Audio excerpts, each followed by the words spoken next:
What's up? What's up? Welcome back to the Knicks Cave. I'm Jan, a Knicks fan, your host, and let's get right into it. But before we do, I want y'all to hit that like button. Don't forget to subscribe, leave a comment. You want to know when next video going to drop?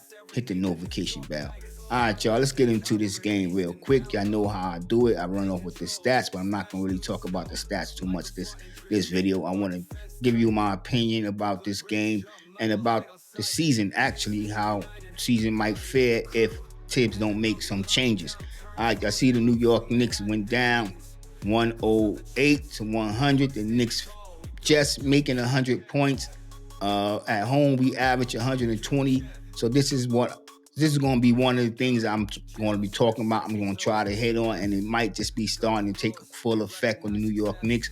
But we might I see a silver lining at the end of this. You know what I'm saying? This this loss, you know what I'm saying? I know it's a loss. It go down in the column as a loss. Standing. You know how we want. We want the Knicks in the right position so that we can make the playoffs. But this loss just might be a blessing in this disguise for the New York Knicks. Like I said, I'm gonna get into all that right after I hit you with the stats. As you see, the New York Knicks was shot the ball very, very poorly from downtown. They went 11 for 42. Actually, only shot 25% from downtown. The Knicks are the second best shooting three team in the league, which was very surprising for them to come out and be so flat. And against the Hawks, who are the worst defending team of the three and right now in the league, the Knicks should have had more success from downtown. But like I said, I'm going to get into that in a minute, especially as the video go on. So let's just move right along. I'm not going to stay that long on the stats. As you see, the Knicks got outscored in the paint. The bench points only put up 14 compared to their 43. That's another thing that's going to play a factor into the season that I hope this coach decide to make a whole change of strategy. The Knicks coach going to have to change the strategy up. That's just all. If we want to make the playoff, and I know y'all heard me talk about this is a championship team, caliber team, a contender. It's not a pretender. We're going to have to make some real changes. I mean, some sacrifices. And I'm about to break that down. Now, you see, I got the third quarter up here. The reason I got the third quarter up here because that's where it all went wrong. Usually, when the Knicks come out on the first quarter and take over that game. Usually Knicks are 12-0 when we come out and handle business in the first quarter. Tonight we handle business in the first quarter. We handle business in the second half. You could say in the beginning of that third quarter, it looked like we was taking care of business. But then it all fell apart. And then there was no adjustments. That's another thing this coach got to learn how to do, adjust on the fly. When the Hawks are a very long and lanky team, which you see, it did play a problem with our players scoring. But I'm not going to blame that all on the offense and why the offense just, I'm gonna be real, stunk. You know what I'm saying? It have other major factors, and I know a lot of y'all who watch my channel, especially my man P. Harris. You already know what I'm about to say. All right, so let's get right into it.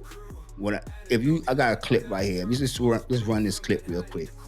And I call this clip fatigue and defense. Y'all already know how I feel about the scheme. But if you look at this clip, you see how flat-footed these guys are. They're not moving. You know what I'm saying? Guys are just coming. This play right here this is one of the P's with this defense because of the trapping and just packing the paint. And what it does, it always leave an open three. But if you look real closely, you see that these guys are tired. Look here. You know what I'm saying? They don't have the energy to get back. Look what Brunson, look what Anunoby, look where he's coming from. That is one of my P's with this defensive scheme. These guys cannot be everywhere at the same time. And it shows, you know what I'm saying? And people could come out and talk about the Knicks fell flat. But the real problem right now with the New York Knicks is this 8-man rotation. That's the real problem is the 8-man rotation.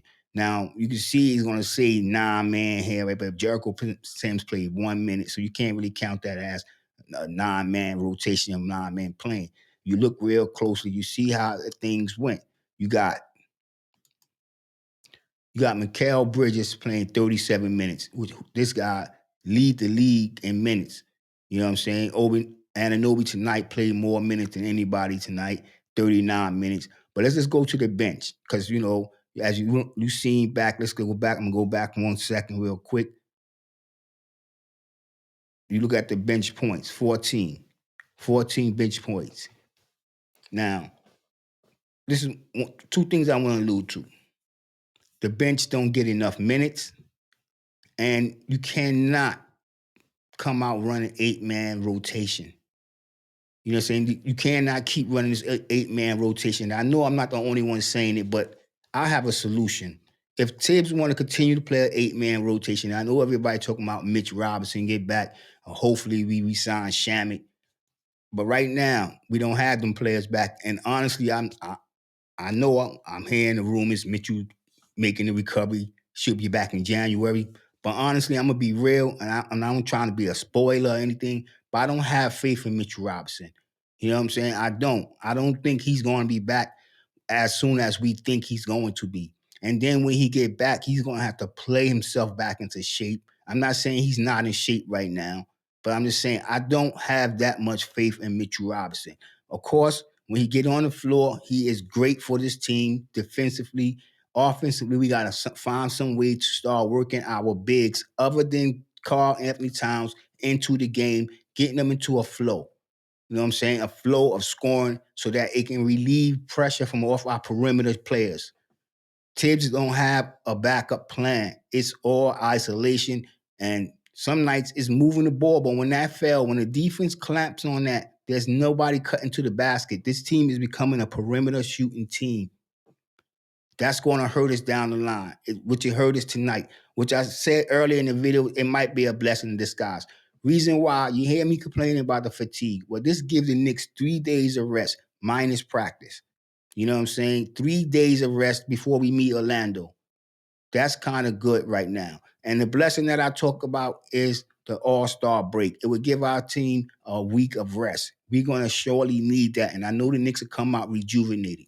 But my solution to this 8-man rotation, if Tibbs want to continue to run this 8-man rotation, I'm going to tell you, this is how he's going to have to do it. He's going to have to start doing what the other teams do, and that is player management. That's what it comes down to. It. We see we already got two players that's not on the injured list, but bruised. Let's be real. Karl Anthony Towns bruised. We got a couple of players that's bruised. We got Josh Hart. We got Miles McBride. We got Jason. We got Jalen Brunson, our star player. These guys are all bruised up. You know what I'm saying? Little, tweaks of injuries. It's going to mount up. It might become major if they could continue playing the amount of minutes that they're playing right now. So my suggestion to Tibbs is that start giving these guys nights off. We might slip in the standings, but what we got to think about is playing for the playoffs. As long as we can stay within 6th and 4th, 7th and 4th, you know what I'm saying. As long as we can stay above the play-in and keep a respectable record to make the playoffs, that should be Tibbs' focus. If he's going to play an 8-man rotation, that's just my solution right there. Tell me what y'all think about that right now. The Tibbs going to have to start sitting Karl Anthony Towns out tonight, Brunson tonight, you know what I'm saying? And this will help the young guys get the confidence, the experience, especially the rookies. I'm tired of seeing other teams' rookie coming out flourishing. And that's because the coach is taking the time to give these guys confidence, to give them on the court, preparing them for what might be down the line. Teams don't know if they're going to make the playoffs right off the bat, but the coach is preparing the players for what might come down the line. And Tibbs is not doing that. Now, there's rumors, not rumors, but Colette and Dottier and the big German, our replacement, are all going to be playing for Westchester. And I think that's good because these guys got to get some type of game action other than just sitting on the bench waiting for this coach to decide to put them in. Like even tonight when the game was well out of hand, there was no way we was coming back. They should have been out on the court. But no, they were still on the bench. He played our starting unit down to the last second of the game when we clearly lost this game. There was no way in hell that the Knicks was coming back. But he continued to play the guys. And this is what I mean about fatigue. And the defensive scheme, like I said, I don't want to complain because it got us to where we are and where we were last season. You know what I'm saying? We were second in the East. We're fourth right now in the standings of the East. So the defense, I still just have my questions because if the players are not if their stamina is low, they cannot run this defensive scheme. They cannot get back to guard the man hitting that long two. That's what this defense used to call for icing, but now it's the three. They can't get back. They can't get back to the three. You know what I'm saying? Especially when we're trapping and packing the paint. And then you playing these guys 39, 38, 37 minutes a game, a night. Not a night, but y'all understand what I mean. There's no way the Knicks can continue the success that we are having right now. But like I said, this could be a blessing in disguise. The Knicks not going out to Vegas. They ain't got to deal with the extra media attention. So they get a couple of days of rest, minus practice, minus the flight. You know what I'm saying? Go down to Orlando, get to enjoy some sun. You know what I'm saying? Get a couple of massages. Go check out the spa. You know what I'm saying? Have the training personnel work on them little quirks. You know what I'm saying? But if he's going to continue to play these guys, he's going to have to start doing some player management. Karl-Anthony Towns going to have to sit out a night, then Jalen Brunson a night. And he's going to have to say, you know what, I'm willing to take a loss to keep my team healthy enough so that we can compete when it matters. Tell me what y'all think in the comments. If you haven't subscribed, please don't forget to subscribe. And with that being said, I want everybody to stay safe, stay healthy, God bless, and peace.